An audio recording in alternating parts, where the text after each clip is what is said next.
विको वाला हरिओम हरिओम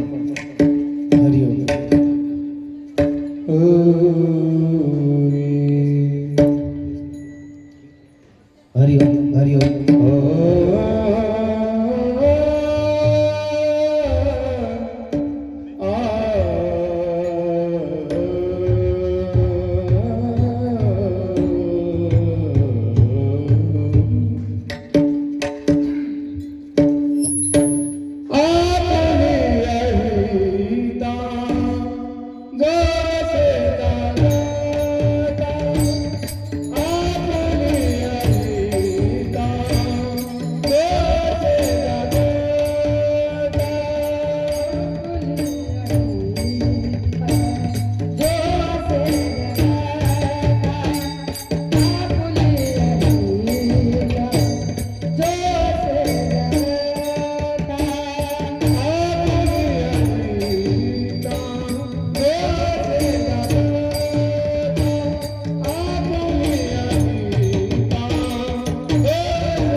अखंड चिंतन विठोबाचे कुडी कन्या पुत्र होती जे सात्विक तयाचा हरिक वाटे देवा तुका म्हणे मज कळत्यांची सेवा तरी माझ्या दैवा पार नाही कुडी कन्या पुत्र होती जे सात्विक तयाचा हरिक वाटे देवा महायोग पीठे तटे भीमरथा वरं पुंडलिकाय दातुं मुनीन्द्रे समागत्य तिष्ठन्तमानन्दकन्दं परब्रह्मलिङ्गं भजे पाण्डुरङ्गं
दुसरे चरणा संतांच्या त्यांच्या कृपादाने कथेचा विस्तारू बाबाजी सद्गुरु दास तुकाराम श्रीराम राम रघुनंदन राम राम श्रीराम राम भक्ताग्रज राम राम श्रीराम राम रणकर्कश राम राम श्रीराम राम शरणभ राम राम ओम नमो ज्ञानेश्वरा करुणाकरा दयाळा तुमचा अनुग्रह लादलो पावन झालो चराचरी मी कडा दुसरे काहीच नेणे बोलतो वचनी भाविका एका जनार्दन तुमचा दास माझी आस पुरवावी नमो सद्गुरु तुकया ज्ञान दीपा नमो सद्गुरु सच्चिदानंद रूपा नमो सद्गुरु भक्त कल्याण मूर्ती नमो सद्गुरु भास्करा पूर्ण कीर्ती ओम विश्ववंद्याय विश्वात्मानं नमो नमः संस्थितं सर्वधर्मेषु राष्ट्रसंतं नमाम्यहं जयाची केली स्मरण सकळ विद्येचे अधिकरण तेची वंदू श्री चरण श्री गुरुचे ठाण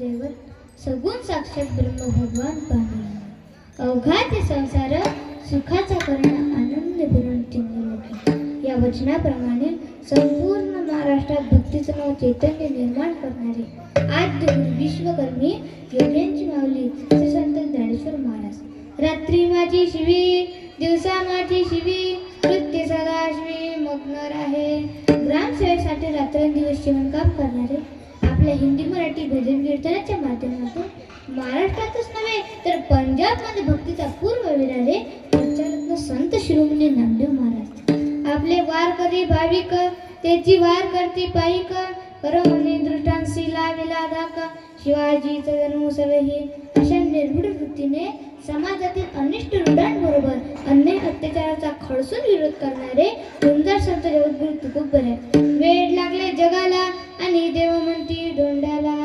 देव हा मंदिरातल्या मूर्तीत नसून तो रंजल्या गाजल्यामध्ये हे असा विज्ञानवादी विचार करणारे वराडातील सत्पुरुष वैराग्य मूर्ती घडवे बघा.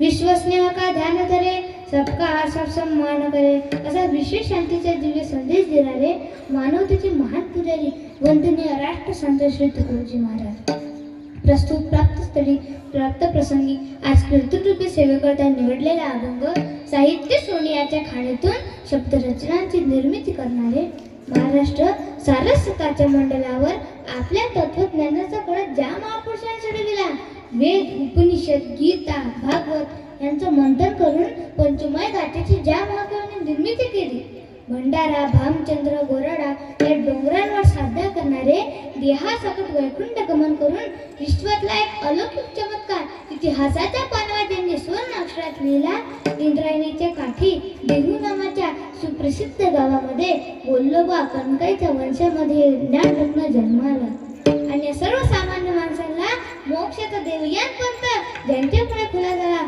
तसे श्रीमंत जगद्गुरु तुकोबराय यांच्या मुखातून निघालेली ही अलौकिक अक्षर आज कीर्तन रूपी सेवेकरता निवडलेले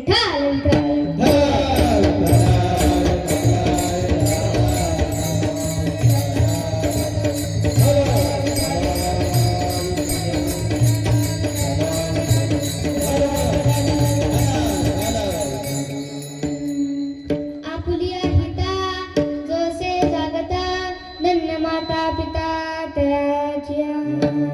जगद्गुरु श्रीमंत तुकोबराय या प्रस्तुत अभंगामध्ये म्हणतात अहिताकडे जाणारे लोक आत्महिताचा अनुभव घेणारे ठरावे यासाठी अतोनात प्रयत्न केल्यानंतर त्या प्रयत्नांना आलेलं यश पाहून श्रीमंत जगद्गुरु तुकोबराय यांचं भरून आलेलं मन तोंड भरून कौतुकाला तयार होतं ते कौतुक म्हणजे आजचा अभंग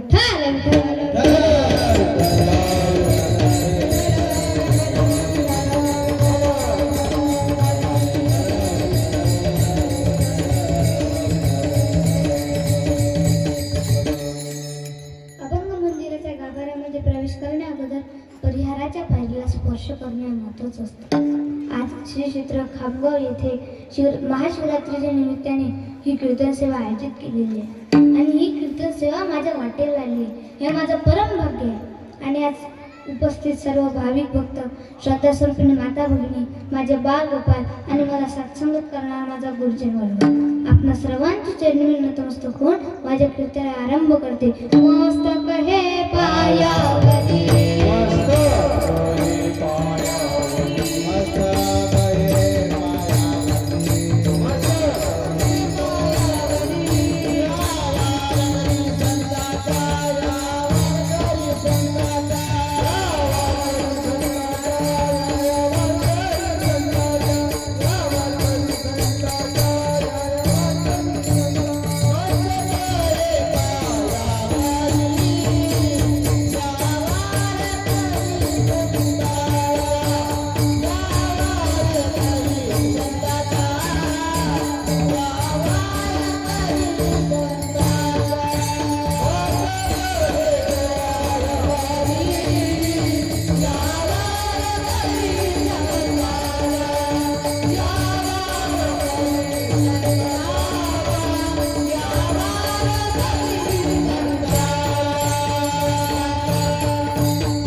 तेव्हा भगवान ब्रह्मा आणि भगवान विष्णू यांच्यात एक वाद निर्माण झाला वाद होता श्रेष्ठत्वाचा आमच्या दोघात मोठे कोण हा अहंकार जेव्हा वाढू लागला तेव्हा संपूर्ण विश्वामध्ये अशांतता पसरली आणि हा वाद मिटवण्यासाठी प्रत्यक्ष देवादिदेव महादेव एका महाकाय प्रकाशस्तंभाच्या रूपात तिथे प्रकट झाले आणि तो प्रकाशस्तंभ इतका विशाल होता की त्याचे टोक आकाशाच्याही पलीकडे आणि मूळ पाताळाच्याही खाली होते शिवाने अट घातली की जो या स्तंभाचे टोक शोधून काढेल तोच श्रेष्ठ ठरेल ब्रह्मदेव हंसाचे रूप घेऊन वरच्या दिशेला उडाले आणि विष्णू भगवान हे वराहाचे रूप घेऊन जमिनीच्या खाली गेले हजारो वर्षे उलटली पण कोणालाही त्या प्रकाशाचा शेवट सापडला नाही शेवटी भगवान विष्णूंनी आपला पराभव मान्य केला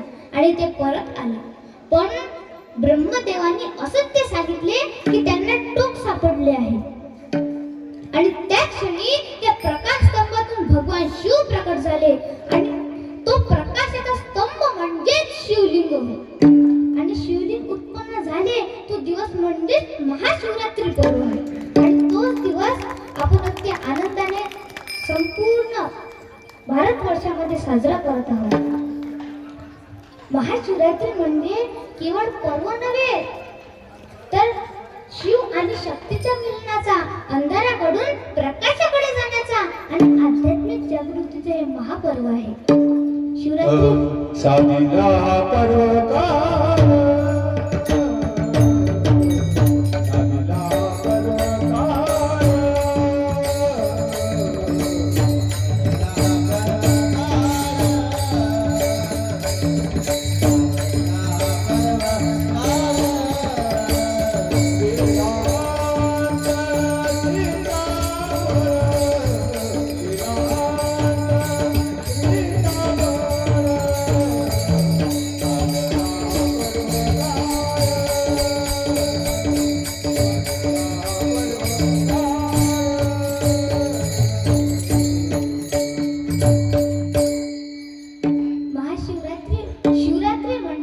शिवाची रात्र.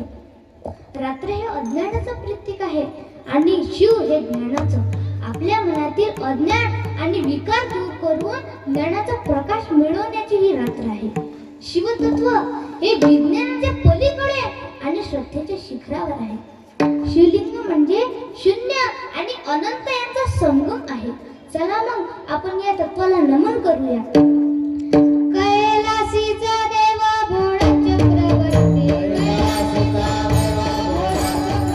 कैलासीचा देवा भोळा चक्रवर्ती, पार्वतीचा पती योगी राजा,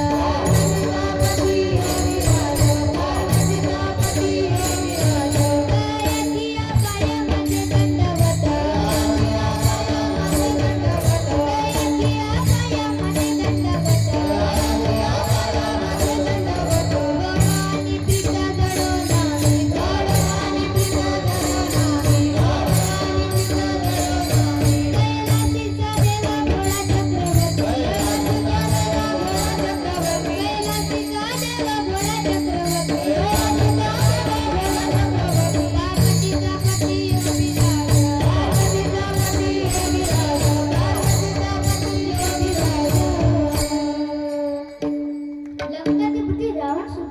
भगवान महादेवाची स्तुती करतो. तो म्हणतो, जटाटवी गलच्चल प्रवाह पावितस्थले गलेवलंब्य लंबितां भुजंग तुंग मालिका मट्ट मट्ट मट्ट वन्निनाद वट्ट भगवयं चकार चंड तंड शिवस्य जटाकटाः संभ्रम प्रमन्निलिम्ब निर्जरि विलोल वीचि वल्लरि विराजमान मूर्धनि लगड्ड गड्ड गज्ज्वल किशोर चंद्रशेखरे रति प्रतीक्षणं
जिकडे तिकडे महिला दिसून राहिल्या आता आणि तसे पण सगळ्यात चांगले काम महिलांकडेच आहे. घरची स्वच्छता टापटीप सगळे महिलाच करतात. पुरुष मंडळी तर काही करत नाही मला वाटते. एकदा काय झालं, मी माझ्या घराबाहेर ओट्यावर बसलेली होती. मग मी विचार केला, चला गड्या आपण पुरुषलिंगी शब्द आणि स्त्रीलिंगी शब्द पाहू. आणि तेवढ्यात मला भाजीपाल्याची गाडी दिसली. मी विचार केला, चला गड्या मग आपण यांची भाजीपाल्याचे नाव पाहू. स्त्रीलिंगी शब्द काय ते? मेथी, खायला पण गोड आणि ऐकायला पण गोड. चिवई, खायला पण गोड आणि ऐकायला पण गोड. मग विचार केला, जरा पुरुषलिंगी शब्द पाहू. पुरुषलिंगी शब्द पाहिले. पुरुषलिंगी शब्द काय ते? ढेमसा, वांग. मग विचार केला, फळांचे नाव. स्त्रीलिंगी शब्द पाहिले तर केळी, पपई, खायला पण गोड आणि ऐकायला पण गोड. मग विचार केला, जरा पुरुषलिंगी शब्द पाहू. पुरुषलिंगी शब्द पाहिले तर डांगर, टरबूज. कापलं की लाल डेंजर. म्हणजे मग मी सणांचे नाव पाहिले. सणांचे नाव पाहिले तर स्त्रीलिंगी शब्द पाहिले. दीपावली, होळी, किती गोड आहे. पुरुषलिंगी शब्द पाहिले तर शिमगा, धुई माती, याची मातीच माती. मग विचार केला, फुलांचे नाव पाहू. फुलांचे नाव पाहिले तर स्त्रीलिंगी शब्द पाहिले. जाई, जुई, बाबा किती गोड आहे. पुरुषलिंगी शब्द पाहिले तर झेंडू. झेंडू काय? झेंडू बांडू. म्हणजे सगळ्यात चांगले काम महिलांकडेच आहे. तर एखाद्या व्यक्तीला जर आपण देवपूजा करायला लागली तर पहिले गंज आणून द्यावं लागते. मग तो त्यामध्ये 1-2 लिटर पाणी घेतो आणि देव कसा उचले, कोणाचं तंगडं, कोणाचं मुंडं, कोणाचं काही धरले देव, टाकले गंगा, 4-5 पलाट्या मारल्या, ठेवले, झाली देवपूजा. मग टिक्का कशी लावते? एकडा घेतला की तू घे, तू घे, तू घे, तू घे, सगळेच घ्या. अजून नैवेद्य कसं? नैवेद्यावर भाजी कशी टाकते? पोळीवर नुसतं स्क्रीन टचला धक्का. अरे बाबा फोड टाका, नुसतं स्क्रीन टच. अशी यायची भक्ती. जर समजा एखाद्या गावामध्ये जर पुरुषांची प्रार्थना चालू आहे, टिकून राहत नाही. आणि जर महिलांचा हरिपाठ चालू आहे तर वर्षभर टिकून राहते. एखादी बाई चुपचाप हरिपाठ करीन आणि चालली जाईल. पण वर्ष रोज येईल. म्हणजे आपले महिला हे चांगले आहे. आणि मग आतापर्यंत आपण पुरुषांचा विरोध केला. मग महिला काय साध्या आहेत काय? जिच्या डोक्यावर नाही शेव. शेव म्हणजे पदार. जिच्या डोक्यावर नाही शेव, तिला नवऱ्याचं नाही देव. महादेवा, तिला नवऱ्याचं नाही देव. तिला नवऱ्याचं नाही देव. महादेवा, तिला नवऱ्याचं नाही देव.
रूप पाहायला मिळतात. काही मंद, काही बुद्धिमान, काही क्रूर, काही शूर, काही दिसायला सुंदर तर काही दिसायला कुरूप, काही ज्ञानी तर काही अज्ञानी, काही विषयी तर काही पामा, काही मुमुक्षु तर काही सिद्ध. म्हणजे या जगामध्ये आपल्याला सर्वच प्रकारचे लोक पाहायला मिळतात. श्रीकृष्ण परमात्मा गीतेमध्ये म्हणतात, भूमी रापो नलो वायू खम मनो बुद्धिरेव च अहंकारेति मे भिन्ना प्रकृतिरष्टधा. म्हणजे पंचमहाभूत आणि त्रिगुण अशी अष्टभुजे देवी या जगाला निर्मिती. जगद्गुरु श्रीमंत तुकोबरा म्हणतात, तुका म्हणे तीन प्रकाराचे केले.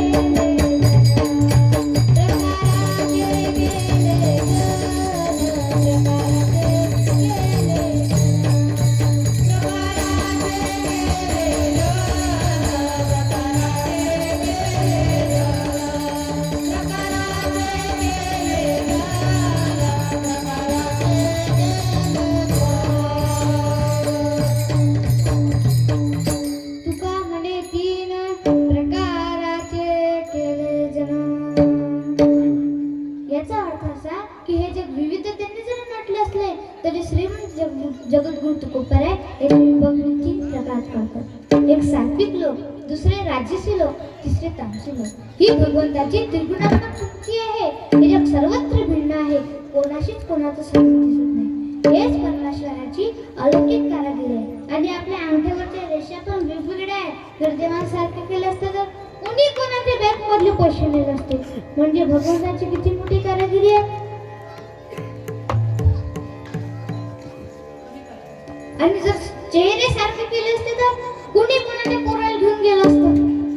म्हणजे भगवंताची किती मोठी कारागिरी आहे. गोस्वामी तुलसीदास महाराज म्हणतात, या जगामध्ये 9 प्रकारचे प्रवृत्तीचे लोक राहतात. माके काका बका उलोक दारू रेसे हे सब लोक भले विचारे शोक पिक भले राजहंसे लोक. काही माशीच्या प्रवृत्तीचे असतात तर काही पोपटासारखे, कोकडेसारखे तर काही राजहंसासारखे, काही बेंडुकासारखे तर काही बगड्यासारखे, काही कावड्यासारखे, काही मोरासारखे. काही लोक पोपटाच्या प्रवृत्तीचे आहेत. म्हणजे आपण जवळ शिकवणार ते तरच बोलतात, आपल्या बुद्धीचा वापर करत नाही. पटविले तसे पडू जाणे. एकदा काय झालं, एका व्यक्तीने बाजारात पोपट विकायला आणि मग ग्राहकांची गर्दी जमायला लागली पोपट विकत घेण्याकरता. एक ग्राहक विचारतो, का हो किती रुपयाचा दिला पोपट तुम्ही? तो मालक म्हणतो 10,000 रुपयाचा. हा ग्राहक म्हणायला लागला, अरे बापरे एवढा महागडा. तर तो मालक म्हणतो, हा पोपट साधारण नाही, फार हुशार आहे, भविष्य पण सांगतो. मग ग्राहकाला घेण्यात झाली काही. ते लोकच खिशातले 10,000 रुपये काढून त्या व्यक्तीला दिले आणि तो पोपट विकत घेतला. आणि घरी आणल्यावर दुसऱ्या दिवशी ते व्यक्ती घरी गर्दी जमायला लागली लोकांची. एक निर्धन व्यक्ती आले म्हणायला लागतो, काय रे पोपटा माझी लॉटरी लागेल का? पोपट म्हणायला लागला, त्यात काय शंका. याला एवढा आनंद झाला की हा नाचतच गेला. दुसऱ्या व्यक्ती सुशिक्षित बेरोजगार होता. तो म्हणायला लागला, काय रे पोपटा माझी मला नोकरी लागेल का? पोपट म्हणायला लागला, त्यात काय शंका. याला पण आनंद झाला. तिसरा व्यक्ती आला, पण तिसऱ्या व्यक्तीच्या मुलाचं लग्न जुळत नव्हतं. तर तो त्या पोपटाला विचारतो, काय पोपटा माझ्या मुलाचं लग्न जुळेल का? पोपट म्हणायला लागला, त्यात काय शंका. यालाही आनंद झाला. पण त्या गर्दीमधल्या एका व्यक्तीला समजलं होतं की ऐकायचे उत्तर देते म्हणून. तो व्यक्ती समोर येताना म्हणायला लागतो, काय रे पोपटा तू मूर्ख आहेस काय? तो पोपट म्हणायला लागला, त्यात काय शंका. म्हणजे काही लोक पोपटाच्या प्रवृत्तीचे आहे. आणि मग तो व्यक्ती त्या दुसऱ्या व्यक्ती म्हणतो, अरे या पोपटाच्या मालकात तुम्हाला फसवलं. तो पोपट म्हणायला लागला, त्यात काय शंका.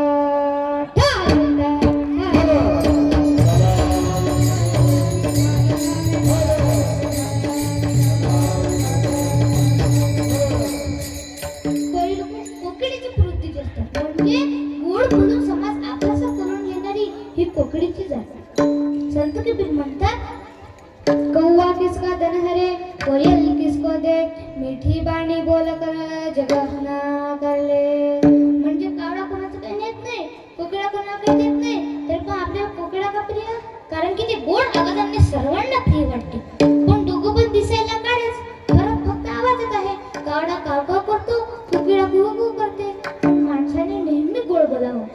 पूजनीय राष्ट्रसंत श्री तुकडोजी महाराज म्हणतात, सबसे मीठा बोल बाबा, सबसे मीठा बोल बाबा, सबसे मीठा बोल बाबा, सबसे मीठा बोल, सबसे मीठा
मीठ म्हणजे कमी, अमित म्हणजे जास्त. काही लोक अमित बोलतात म्हणजे जास्त बोलतात.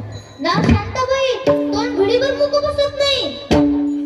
म्हणजे काही बाया बाबा एवढ्या बोलतात, जर समजा बाहेर जर एखादी बाई कचरा टाकायला गेली बाहेर, दिसले त्याच बाहेर चालली बाई गोष्ट करायला, मग चांगल्या गोष्टी असतात त्या याच्या. सासू असली तर मैसूर अशीच करते,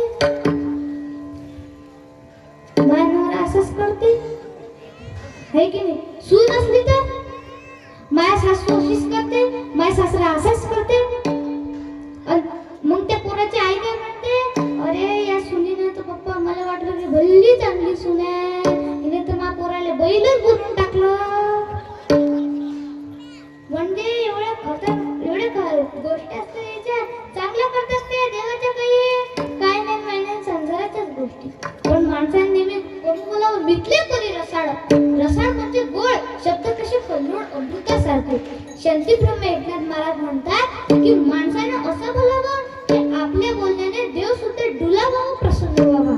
बोले ऐसा बोले, बोले ऐसा बोले, जेने बोले विठ्ठल बोले, जेने बोले विठ्ठल बोले, जेने बोले विठ्ठल बोले, जेने बोले विठ्ठल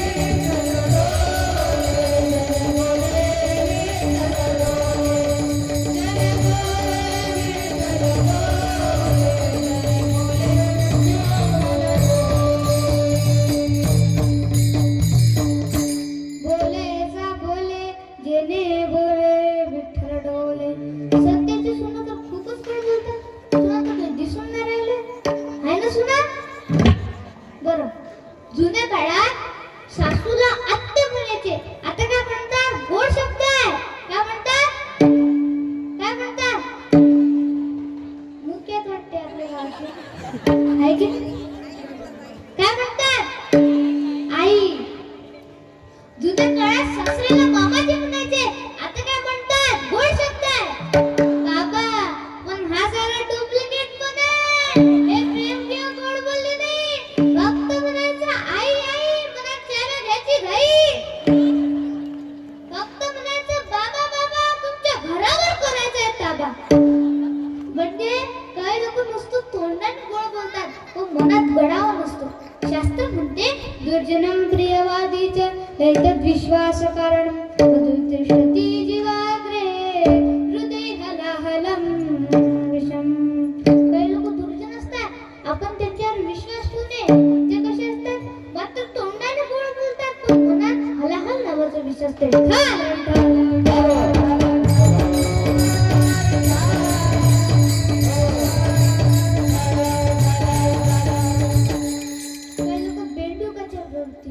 म्हणजे वटवट करणारे, मंडुकी वटवट तायसे ते गा. गावात महाप्रसाद असतो, त्यात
या जगामध्ये पाहायला मिळतात.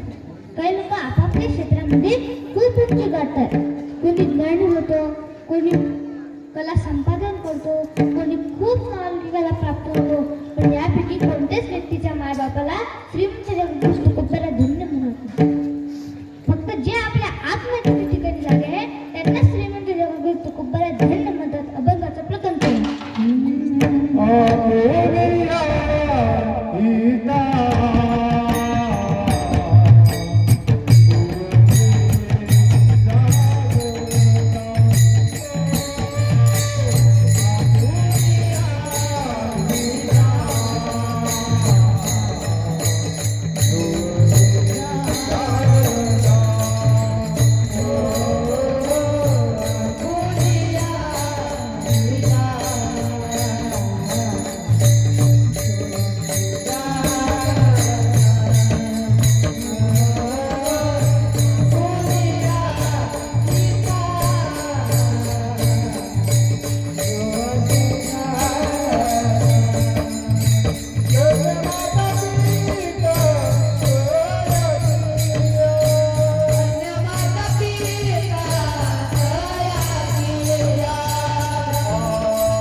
जगद्गुरु श्रीमंत तुकोबारा या अभंगामध्ये 3 सूत्र सांगतात.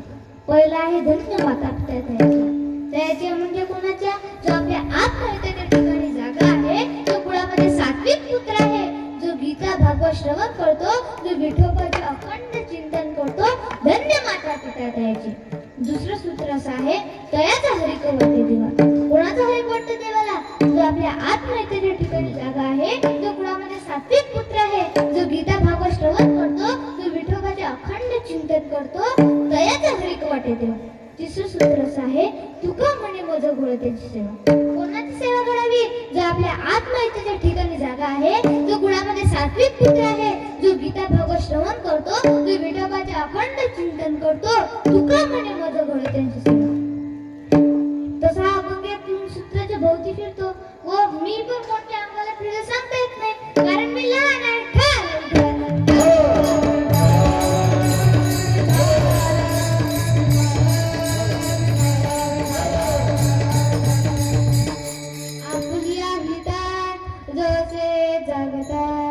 या जगामध्ये 3 वर्ग आहेत. एक झोपलेला वर्ग, दुसरा जागवणारा वर्ग, तिसरा जागणारा वर्ग.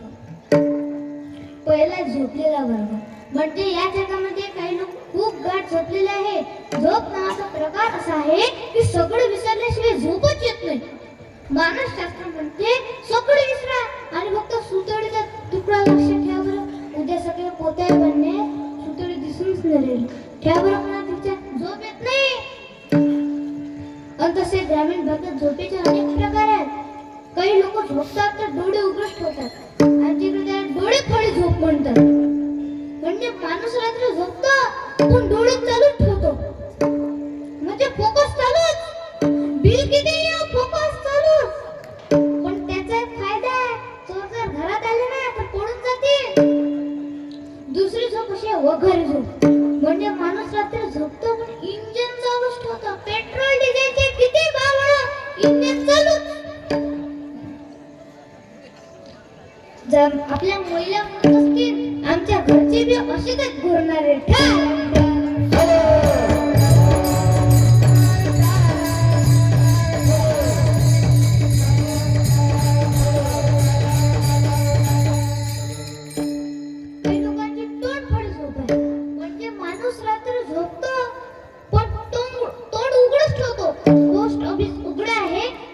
व पत्र टाकून जा.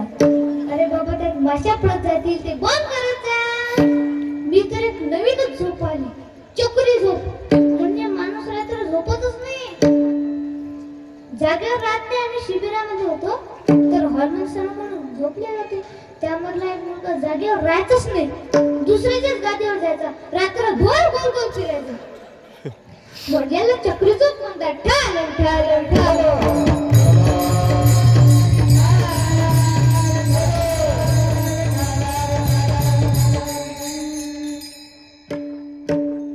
झोपवणारे खूप आहेत या जगामध्ये. लोमडी, फॅन, कूलर, उशी, थंड हवा आणि गोड कीर्तन. काही लोक कीर्तनामध्ये झोपण्याकरता येतात. एकदा झाला मला विचार पडला, वडील कीर्तनाची एवढी गर्दी कशाला असते. काकांना विचारलं, का हो काका तुम्ही कीर्तनात कशाला आले. ते काका म्हणायला लागले, मला फार गोड झोप लागते. म्हणजे आपला माणूस एवढा मूर्ख आहे, जिथं कल्याण आहे तिथं झोपतो. अजून तुम्ही पंक्तीत करायला झोपता. उठा उठा लावू द्या पंक्तीत. तर रात्री 1 वाजता जर ठेवली ना पंगत तर पुरं गाव हसत.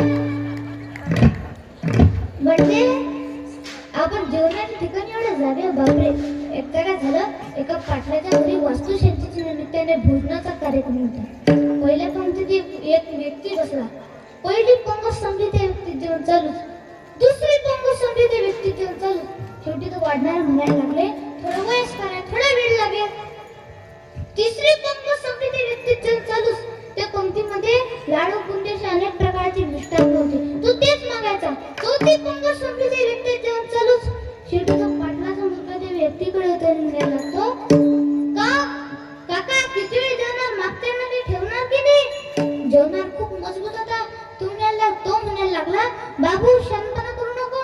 तुला पत्रिकेच कशाला लिहिलं की जेवणाची वेळ 12 ते 4 आहे, अजून तू 3च वाजले, अजून 1 घंटा घेतो. म्हणजे आपण जेवणाच्या ठिकाणी एवढे जागे. बापरे, संतांनी आपल्या सगळं ज्ञान दिले. वंदनीय राष्ट्र सतश्री तुकडोजी महाराज म्हणतात, पवित्र मिता आहार विहार, निद्रा थोडी शांती फार, सदा प्रसन्नता मुखावर, बोलता चालता. म्हणजे आहार विहार हा पवित्र व मित असावा. पोटाला पाहिजे तेवढा. आता अमेरिकेमध्ये लोक जेवढं पोटाला आवश्यक कॅलरी असते तेवढंच जेवण सेवन करतात. मात्र आपल्या देशातील लोक जेवढं बसून तेवढे दाबून देतात. अरे बाबा, पोटाचाही विचार करत नाही. एकदा काय झालं, एका व्यक्तीचे मित्राचं लग्न होतं म्हणून त्यांना 50 गुलाबजामुन खाल्ले.